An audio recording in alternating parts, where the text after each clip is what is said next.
OC. Viewer discretion is advised. Incoming transmission in 5, 4, 3, 2, 1. What's going on, guys? Welcome back to another episode of NXT with Reese today on Outcasted OC. We have got the recap coming in a little bit later today, but it's just been a bit hectic in the life of Reese today, so you know, we're only just getting around to watching NXT, but don't worry, it's been a pretty decent episode, so it's been nice to catch up and watch it today. Before we get straight into it, I want to say, you know, if you like the video, subscribe to the channel. If you want to see more, make sure you stay tuned for the podcast tomorrow. It's going to be a great episode. But we're going to be opening NXT with the Rascals defeating Gallus in a 6-man tag team match. This was a great opening performance from the Rascals. If any of you have never seen we know Wesley, Trey Miguel, the other guy, something Wentz.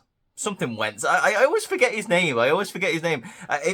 Point is, if you've never seen the Rascals before, this was a great introduction to that team for you. It was unbelievable to watch them compete for the first time, apparently, in a good couple of years, since about 2019, I think they said. 2019 or like 2020 is the first time all of these guys have been in the ring at the same time. So, yeah, the style was unbelievable. Obviously, you've got Joe Coffey, Mark Coffey, and Wolfgang bringing the power to the game. And then, obviously, these guys, fast as hell, diving all over the ring. So good. It was so good. I don't know how else to describe it. There were some moves that I don't even know the names of in this match, similar to what Javon Evans was pulling later on in the night. But they brought out the victory. Later on in the match, Joe Hendry, say his name does appear because Vic Joseph says his name on commentary. He comes down to commentate on the match, and it obviously distracts Gallus a little bit for the Rascals to pick up the victory. Later on, Gallus is around about, you know, when you think of Scotland, you think of Gallus, you think of Drew McIntyre, you don't think of Joe Hendry. Well, they just said his name again, so he's going to appear. They said they're so sick of seeing Joe Hendry. No one likes him in NXT. Joe Hendry just says, you know, I think plenty of people like me, and you seem a bit mad. Maybe you need to start believing in someone like Joe Hendry. I'd be mad too if I, if I'd got upstaged by someone who's just got to NXT. You gotta love Joe Hendry. The more of Joe Hendry in NXT, the absolute better. Please give me more of that. Thank you very much.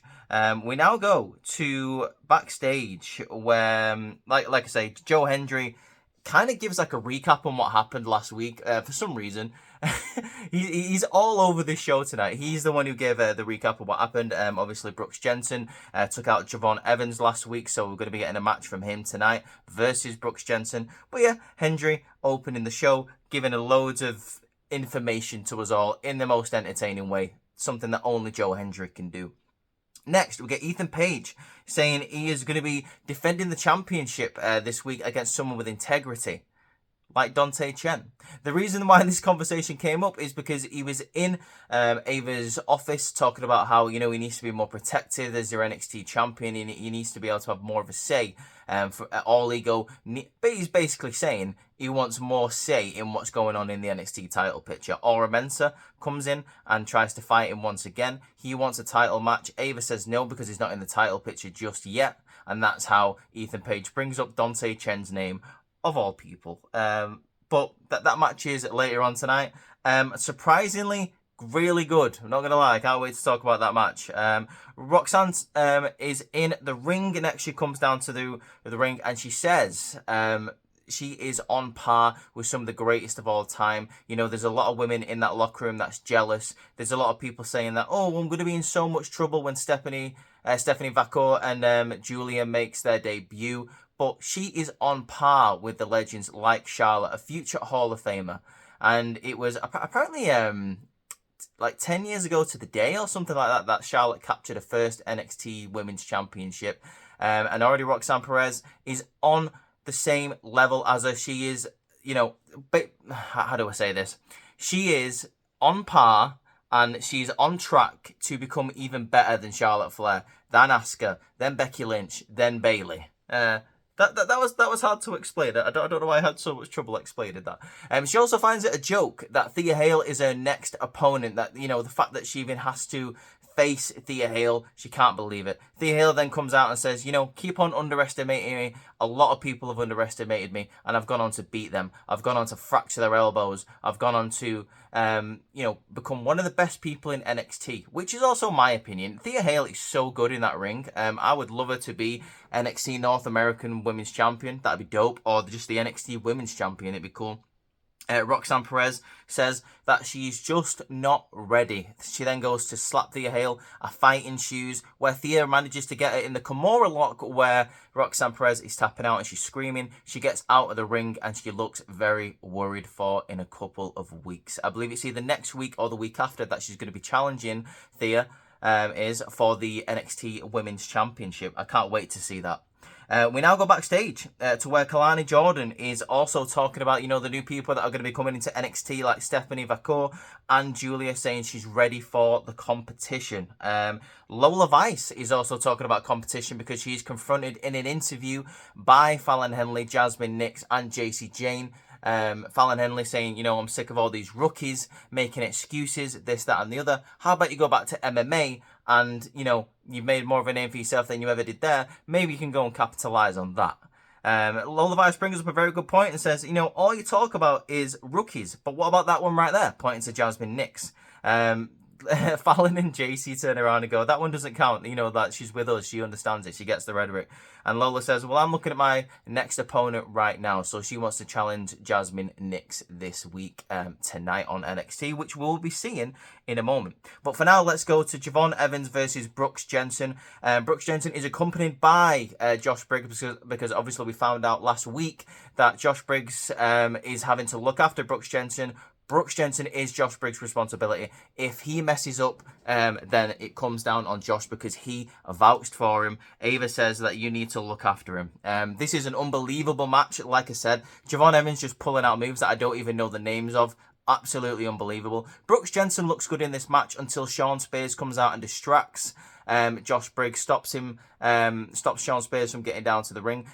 Brooks Jensen comes out and diffuses the situation to say, he's fine, it's okay that he's out here. This distracts Brooks and he is hit with just a suicide dive from Javon Evans. Gets back in the ring, hits that top rope cutter that looks unbelievable for the 1, 2, 3. Javon Evans picking up the victory here. This was one of those matches where, how do I put it? It's one of those matches where there isn't a lot going on. Like, it's just a little bit of a, crossover feud for Javon. He's probably going to go on to do other things. Brooks Jensen are going to go on to do other things. But Josh Briggs is wasted in this situation. I hope that we see more because we find out that Brooks Jensen later on is talking about having a no disqualification match next week with Josh Briggs. He leaves at the end of the night. That is the last thing that we actually see. As for Javon Evans, I don't know where he's going to go after this, but it's absolutely unbelievable the stuff he can do in the ring. So the only way is up, baby, for Javon Evans. I'm looking forward to seeing what they're going to be doing with the next. We now go backstage to where Charlie Dempsey wants some advice from Tony D. Obviously, he took care, forget about it. He took care of Damon Kemp last week. He put him in the trunk and he sent him packing. Tony D says, he knows all about that. He invented that trick. Dempsey says, I have a witness though. And that witness is a woman. Like, hypothetically, I have a witness, and hypothetically, it's a woman. So, hypothetically, how do we deal with this situation? And Tony D just shuts him down immediately and says, no. This is all you. This was you. You caused this problem. Don't come to me with these problems. I'm not your problem solver. Go and solve it yourself. So, Charlie Dempsey is obviously quite frustrated with this. Later on in the night, Ren Sinclair, who is the witness, tries to blackmail Charlie Dempsey and says, I want to be in the No Quarter Catch crew or else I'm going to tell everyone what you did. You've got to love the irony of having these conversations right in front of a camera. It's absolutely amazing. You've got to love pro wrestling. Apparently no one knows what's going on and the secret isn't out, even though there's a camera right there talking about the secret and the fact that there was a witness to a crime, which makes all of us witnesses to the crime as well. So NXT is amazing. Pro wrestling is amazing when it does this kind of stuff. Yeah. I love WWE. It's great, and I want to see Ren Sinclair in the No Quarter Catch crew. She was having like sign language wars with Miles Bourne as well. Unbelievable stuff. It was very, very cool to see. What do we have next? Oh yeah, Trick is talking on the phone to Ilya Dragunov, asking for his advice. Like, what does he do? How does he get back to the NXT Championship? Because that's what he wants. He wants to get it off Ethan Page. He considers it a massive fluke that he lost. Ilya Dragunov is giving some advice, like, you need to find your own path. You need to, calm down, retain like your composure, and focus on what you want the most. He hangs up the phone and then asks Pete Dunne what he should do. And Pete Dunne just stands up and goes, figure it out for yourself. Pete Dunne on a bit of a journey himself lately. Obviously, he wasn't very happy with Sheamus last week and on Monday Night Raw last night. Apparently, he was very grumpy as well. So we got a very grumpy Pete Dunne, not willing to give Trick Williams any advice, unfortunately. What do we have next? Oh, we have the NXT Championship match. Ethan Page versus Dante Chen. This was a really, really good match. Dante Chen nearly got the victory quite a few times in this match with some roll-ups, some crucifix pins, some victory rolls, everything. It was really, really cool to see. I thought it was unbelievable performance from the relative rookie, that being, Dante Chen. Ethan Page obviously gets the victory here at the end of the day with the ego's edge, but on Dante Chen looking really cool in this moment. So fair play to Dante, really putting on a great performance. After this match, we see once again Aura Mensa trying to get to Ethan Page. Ethan Page ends up hitting him immediately with a DDT, but as he's getting out of the ring to go away, Aura Mensa is all over him once again. He hits him with his finishing move and then counts the 1, 2, 3 himself, signifying and signaling to Ava that he's ready for an NXT Championship. He wants to challenge Ethan Page for the NXT Championship. We'll have to see if Ava makes that match for either next week or the week after, because we have a Great American Bash special that's lasting for 2 weeks on NXT. We're going to go to another match here. We got Izzy Dame versus Tatum Paxley. Now, Tatum Paxley has kind of been all over Izzy Dame lately. She's been stalking her. So, obviously, Izzy Dame wants to take care of the situation. Now, there's not really much to say about this match. It was a bit of a standard, average, bog standard match, like I say. Nothing really to write home. The thing that interested me, though, Wendy Chu walks out. All the spooky people are after Izzy Dame. Wendy Chu walks out to the ring. This manages to distract Izzy for Tatum Paxley to get the victory, hitting her finishing move. It looks like Izzy Dame and Tatum Paxley may be over, but the rivalry with Wendy Chu is just beginning, because why else would she be out there? But it looks like Tatum Paxley and Wendy Chu are on the same page. They kind of get each other. They don't attack each other or anything. So, maybe they're just like great best friends, outside of the ring. I don't know. They're just spooky women, okay, that seem to like each other. Let's just leave it at that. Backstage, we get Ashante the Adonis come on to Jakara Jackson. At first, Last Legend thinks it's about her, but no. It looks like Ashante the Adonis wants a little bit of Miss Jackson. Aura Mensa, who is seemingly having a rivalry with everyone lately, has a problem with this and says, we're not doing this again, harkening back to the Trick Williams Last Legend drama that was happening a couple of months ago. This sets up a match for next week, Ashante the Adonis versus Aura Mensa. Maybe if Aura wins this, he'll get a shot at the NXT Championship. Who knows? We now go to Lola Vice versus Jasmine Nix. Again, a match that doesn't last very long. This was here just to get Lola Vice's momentum back. She hits Jasmine Nix with a spinning back fist for the 1, 2, 3. She gets jumped after the bell by the other two women, Fallon Henley and JC Jane. But it looks like who comes out to help her? But I believe it's Sol Ruka and Sol Ruka and Carmen Petrovic come out and help even the odds and, thwart the heels, get them out of the ring. And it looks like we're probably going to have a 6-woman tag team match at some point. I didn't really care about this, to be honest with you. I thought this was one of those situations where you kind of just have a faction of people, that being Fallon, Jasmine and JC, which I'm excited to see, a new kind of toxic attraction. This is basically their first feud, challenging some of the baby faces on the roster. Nothing really to write home about, to be honest.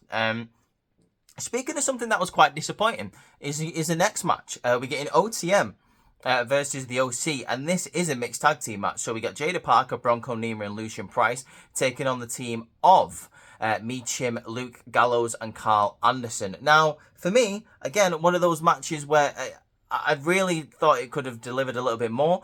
Also, the fact that you have a new tag team or a new faction there, OTM. I feel like they really should have got the victory, but no. Jada Parker gets taken out outside the ring. Meacham hits Eat Defeat on Bronco Nima, and Luke Gallows and Carl Anderson are able to hit the Magic Killer for the 1-2-3. Highlights of this match is Bronco Nima, in my opinion. I think he's very, very talented. Obviously got Jada Parker and Lucian Price doing their thing, but Bronco Nima really showing his power in this match. I think he might be the standout guy, the standout male in this faction. Obviously Jada Parker, she looks like she's got a lot more on the horizon, but Bronco Nima is really the star of the tag team. I would have liked them to have the victory, to be quite honest with you. He is also the one to take the pin, which I thought was quite disappointing, but it is what it is. Hopefully there'll be another match. Hopefully OTM can get the victory, seeing as though they've been feuding for a good couple of weeks, these two factions. So it's going to be interesting to see where they go from here. Next, guys, we have a... Oh, for God's sake. I've just realised what's here. We get a segment. Where it shows what Eddie Thorpe was up to, either over the weekend or the night before. He is hosting a rave. He is a DJ. He is hitting the EDM beats. He is hitting the drum and bass, etc. He's got a set going on, basically, is what I'm saying. When he's attacked by Lexis King and he kind of ruins the night. Lexis King doesn't like EDM, as we know. It distracted him in the Heritage Cup match last week. He isn't a fan of that type of music. So he comes to the event that Eddie Thorpe is hosting and he ruins it, basically. This is going to set up a match for next week. Eddie Thorpe versus Lexis King. Who's going to come out on top? The guy who loves heavy metal and, you know, hair bands and stuff like that? Or the guy who loves EDM and popping pills and raving? Well, we're going to have to see. Let me know in the comments what you prefer. Do you prefer heavy metal or do you prefer EDM? What a stupid rivalry, and it's why I love NXT. It's absolutely amazing. Now we go on to the main event. We got NXT North American Championship match. We've got Duke Hudson of Chase U taking on Oba Femi. Duke Hudson looks really, really good in this match. I have a feeling they're going to be pushing him as a single star a little bit more in the future. He is really able to hang in there with anyone in a tag team or in a singles match. He is great for his size. He can move insanely well. He did a Stratisfaction handstand on Oba Femi in this match, which looks absolutely amazing, coming from like a 6'4", 6'5" guy, over 200 pounds. Duke Hudson, absolutely amazing. Oba Femi, the champion, who ends up retaining after doing like a Randy Orton kind of drop on the announce table to Duke Hudson, getting him back in the ring for the pop-up powerbomb for the 1-2-3. Oba Femi only debuted apparently 15 months ago, looking absolutely amazing. He continues to impress me. He continues to look even better week by week in that ring. Another successful title defense for Oba Femi. Who is going to take the title off Oba Femi? Let me know in the comments who you think that's going to be. But guys, that was the end of NXT for this week. What do you think of it? Did you think it was a good show? I thought it was a bit of an up and down show, to be honest with you, considering we had some matches that didn't really hit for me. We did have some moments backstage which I thought was great, but what made up for it was the fact that we had a really, really stupid segment with Eddie Thorpe and Lexis King, which is why I love NXT. I'm interested to see what Ashante the Adonis does in a couple of weeks. I hope that OTM can get the momentum back, and I'm actually quite interested to see where the No Quarter Catcher is going to go from here, what they're going to do with Ren Sinclair. Let me know in the comments what your favourite part of NXT was this week. If you like this video, if you like the review, if you agree with me, make sure you hit that thumbs up button and subscribe to the channel so you never miss a video. If you want to follow us on other platforms, the links in the description will be down below, but you can go follow us on Outcasted OC on X/Twitter, Instagram, and on TikTok. But for now, guys, I hope you've had an absolutely amazing Wednesday. I hope you enjoy the rest of your week. Peace out.